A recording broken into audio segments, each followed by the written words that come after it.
உங்க வாழ்க்கையில நீங்க இன்னைக்கு ஒரு காரியத்தை புரிஞ்சுக்கணும். உங்க பாரத்தை முதல்ல கர்த்தர் மேல வைக்க படிக்கணும்.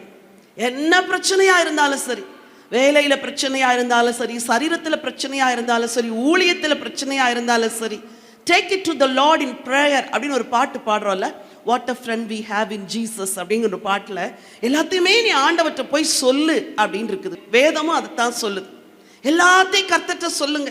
சின்ன பிள்ளை மாதிரி போய் சொல்லுங்க, அப்பா இப்படி இருக்குது ஆண்டவரே, இப்படி இருக்குது ஆண்டவரே, ஒன்று இந்த பாரத்தை தாங்கிறதுக்கு எனக்கு பலன் தாங்க, இல்லாட்டி இந்த பாரத்தை எடுத்து போடுங்க அப்படின்னு ஆண்டவர்கிட்ட ஜோம் பண்ணணும். நம்ம சின்சியரா ஜோம் பண்ணும்போது பல வேளைகளில் எதிர்பார்த்து ஜோம் பண்ண மாட்டேங்கிறோம். நம்ம பிரச்சனையே அதான். ஜெபிக்கிறோம், பதில எதிர்பார்க்கறது இல்லை. ஜெபிக்கிறோம், தருவீங்க நம்புறேன் அப்படின்னுலாம் கர்த்தர்கிட்ட சொல்றதே இல்லை.